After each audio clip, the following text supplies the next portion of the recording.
Unified 911, anong matutulong namin sa'yo? Anya ti may tulong miken ka po. Anong may tatabang ko sa Unsay imo? akong ikatabang nimo? Ngini makadabang na misal ka no.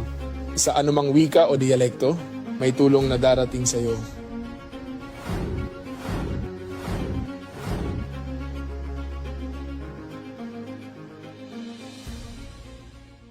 Lilingkod sa bawat Pilipino at magbibigay ng tamang impormasyon para sa tahimik at maayos na Pilipinas. Police News Network, alagad ng batas, tagapagtaguyod ng balitang pulis, sandigan ng mamamayan, patnubay ng katotohanan.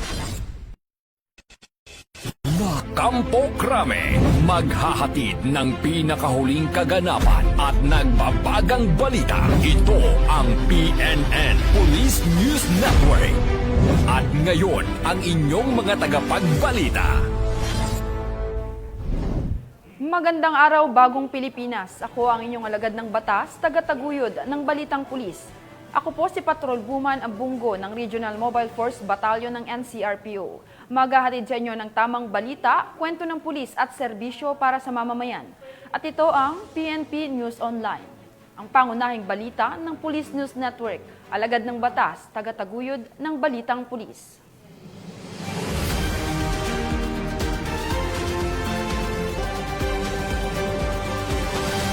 Narito ang mga balitang dapat niyong abangan. Lalaking may kasong 2 counts of rape at sexual assault, arestado ng mga otoridad sa Cebu. Dating miyembro ng Communist Terrorist Group, voluntaryong sumuko sa otoridad sa Leyte. Baril at droga nasabat sa buy-bust operation sa Davao City.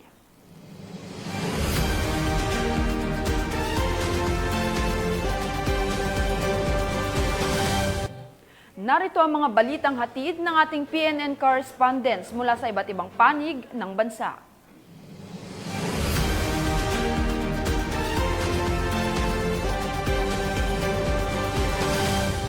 Simulan natin ang balita mula sa bahagi ng Luzon.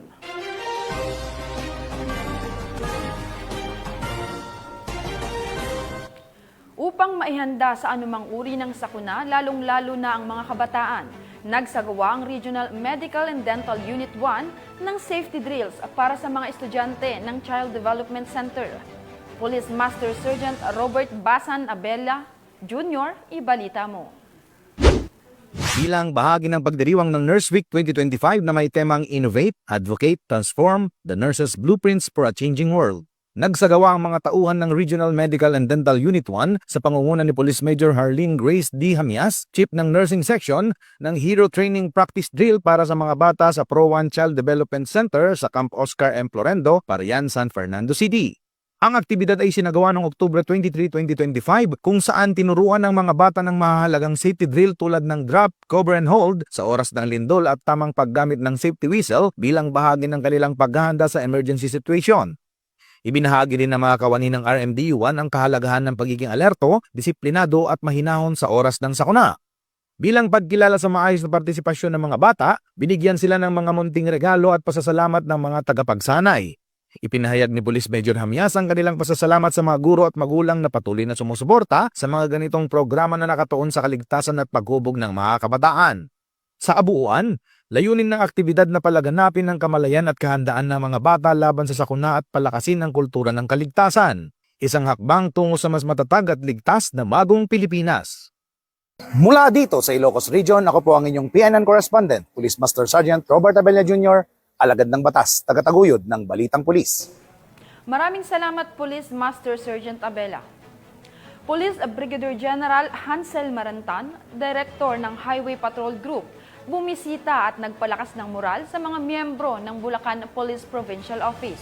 Patrol Woman Mildred Tawagon sa report. Mainit na salubong ng Bulacan Police Provincial Office, si Police Brigadier General Hansel M. Marantan, Direktor ng Highway Patrol Group sa kanyang pagbisita bilang panauhing pandangal sa Camp General Alejo Santos, City of Malolos, Bulacan nito lamang Miyerkules ika-22 ng Oktubre taong kasalukuyan.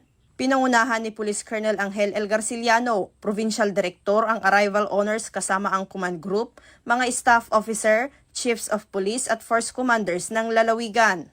Sa kanyang mensahe, binigyang diin ni Police Brigadier General Marantan ang kahalagahan ng integridad, pananagutan at dedikasyon sa pamumuno at paglilingkod. Pinuri rin niya ang kapulisan ng Bulacan sa kanilang patuloy na pagsisikap para sa kapayapaan at kaligtasan ng mamamayan. Binigyang diin ang pangangailangan ng pagkakaisa at kooperasyon sa pagitan ng mga unit ng PNP upang higit pang mapabuti ang serbisyo sa publiko, lalo na sa usapin ng road safety at crime prevention. Nagpaabot naman ng pasasalamat si Police Colonel Garciliano sa HPG Director at tiniyak na patuloy na isusulong ng kapulisan ng Bulacan ang disiplina, profesionalismo at mahusay na serbisyo para sa mga Bulakenyo. Ang pagbisita ni Police Brigadier General Marantan ay nagsilbing patunay ng matatag na ugnayan at kooperasyon sa pagitan ng Highway Patrol Group at ng Bulacan PNP tungo sa layuning mapanatili ang isang ligtas, maayos at maunlad na lalawigan. Mula dito sa Bulacan Police Provincial Office, ako ang inyong PNN correspondent, Patrolwoman Mildred A. Tawagon, alagad ng batas, tagataguyod ng Balitang Pulis. Maraming salamat, Patrolwoman Tawagon.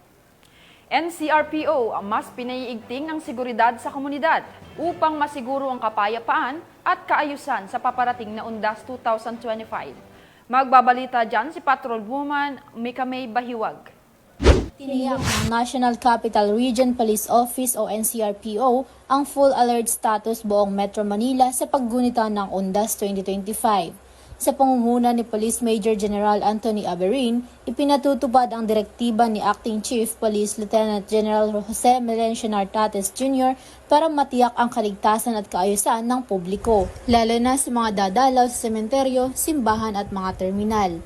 Aabot sa 8,575 pulis ang i-deploy sa iba't ibang lugar ng Metro Manila, kabilang ang mga sementeryo, kolumbarya, bus at train stations, airport at seaports. Magkakaroon din ng Police Assistance Desk, inspection teams at mobile patrol upang tumulong sa publiko at agad rumesponde sa anumang insidente. Ayon kay Police Major General Aberin, ang kanilang paghahanda ay nakasentro sa anticipation, coordination at compassion. Kahit may sabayang rally, tiniyak ng NCRPO na mananatiling payapa at maayos ang sitwasyon habang nirerespeto ang karapatan ng bawat mamamayan. Kasabay nito, ipinatutupad ng NCRPO ang mga hakbang mula sa PNP Focus Agenda upang mapanatili ang balanse sa publiko at safety at crowd management ngayong Undas 2025.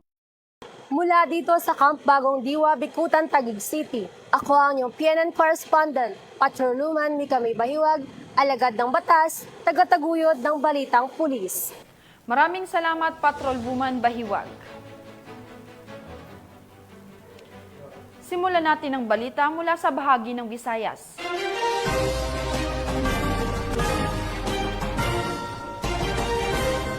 Upang mapaghusay ang disiplina at moral ng PNP, matagumpay na naisagawa ang PNP Integrity Monitoring and Internal Discipline Mechanism Seminar ng mga tauhan ng Police Regional Office 6. Ang magandang balita ay mula kay Patrolwoman Justin May Halyores.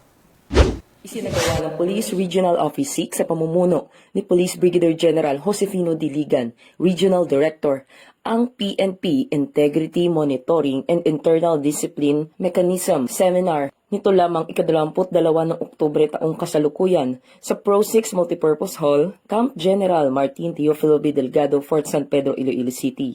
Layunin ng aktibidad na palakasin ang kamalayan at pagpapalago ng mga pulis sa tatlong pangunahing haligi ng serbisyo publiko na honor, justice at integrity. Dumalo sa naturang seminar sina Pastor Octavio E. Moncada, National President ng Bless Our Cup, at Pastor Bernabe Manuel, Chairman Emeritus ng BOC.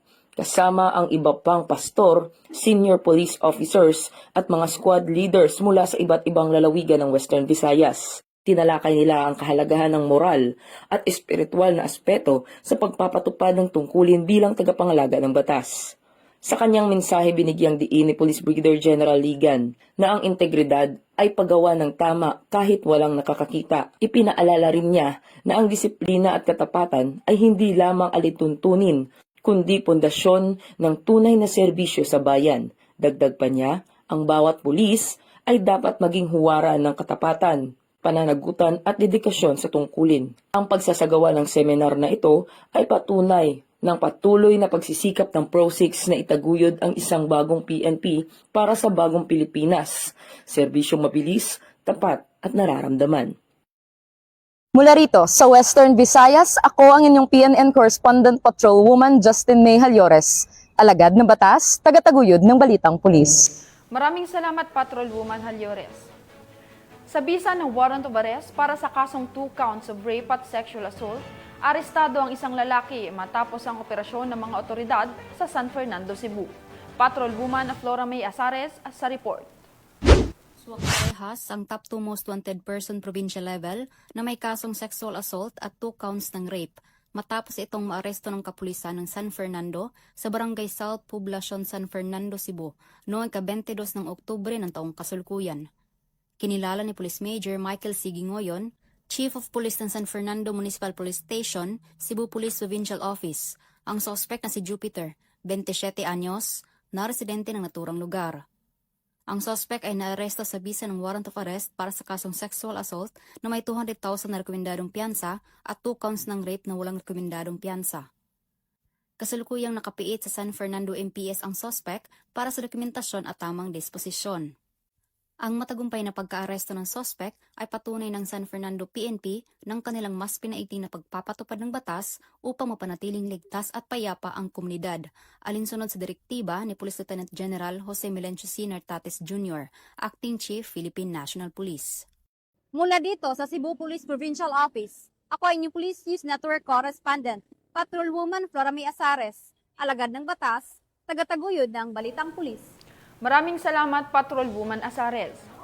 Sa patuloy na kampanya ng PNP kontra insurhensiya, voluntaryong sumuko ang isang miyembro ng Communist Terrorist Group sa mga otoridad sa Leyte.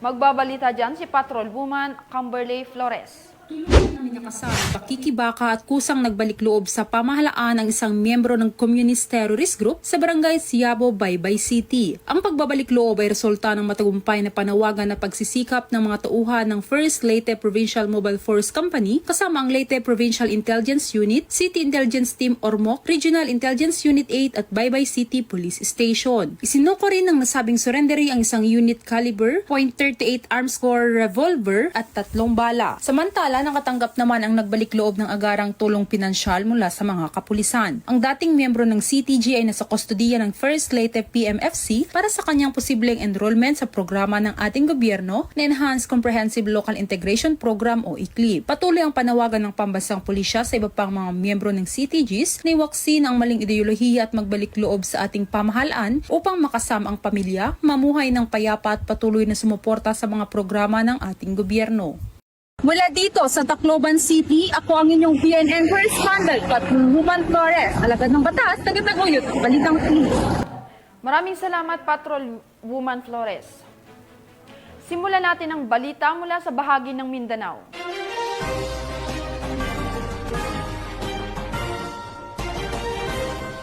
Matapos ang matagumpay na buy-bust operation ng Kalinan Police Station, nasabat ang iligal na droga at isang kalibre 38 na baril sa 2 drug suspect sa Davao City. Patrolwoman Bername Lapuz magbabalita. Arestado ang 2 drug personality sa isinagawang buy-bust operation ng Kalinan Police Station sa Barangay Riverside, Kalinan District, Davao City nito lamang ika-23 ng Oktubre taong kasalukuyan.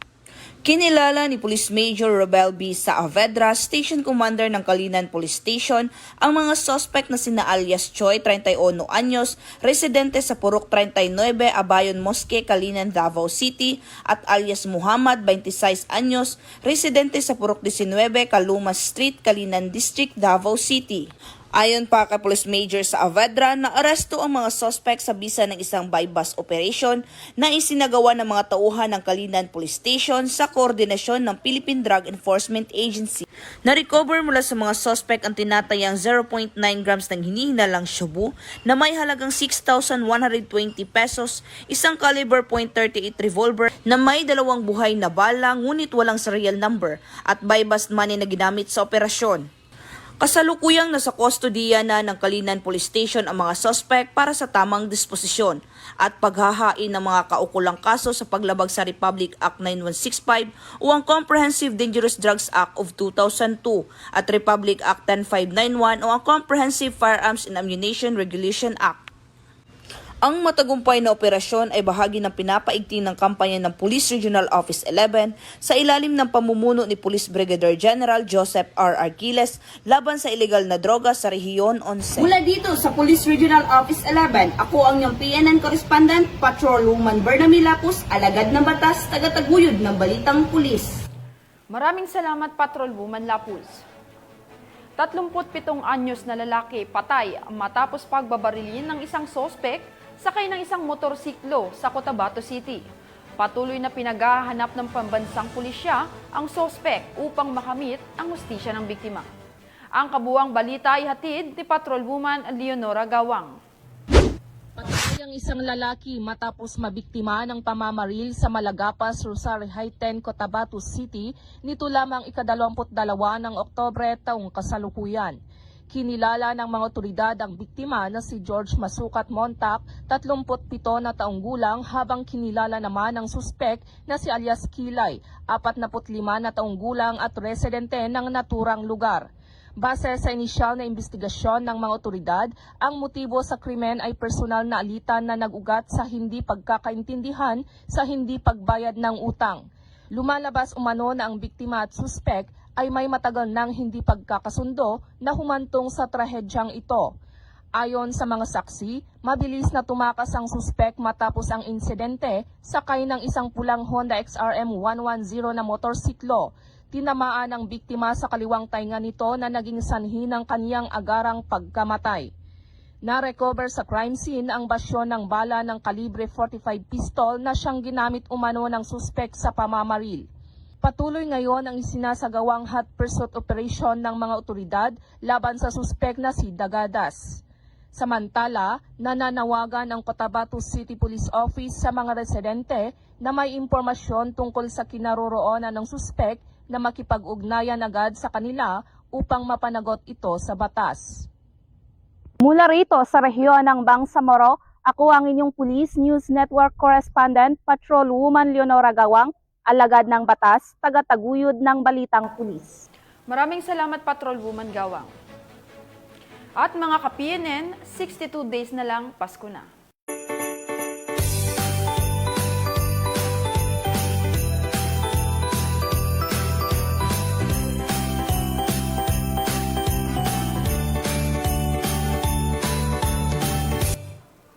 Sa ngalan ng pamunuan ng Philippine National Police, sa pangunguna ni Acting Chief PNP Police Lieutenant General Jose Melencio Nartates Jr. at sa pamumuno ni President Ferdinand Bongbong Marcos Jr., kami ay maglilingkod sa bawat Pilipino at magbibigay ng tama at balanseng balita. Mula rito sa tanggapan ng tagapag-ugnay ng pambansang pulisya, kami ang inyong alagad ng batas, tagataguyod ng balitang pulis. Ako ang inyong tagapag-ugnay. Ako si Patrolwoman Maria Danica Bungo ng Regional Mobile Force Battalion ng NCRPO. Maghahatid ang tamang balita, kwento ng pulis at serbisyo para sa mamamayan. At ito ang PNP News Online. Bagong PNP para sa bagong Pilipinas, serbisyong mabilis, tapat at nararamdaman.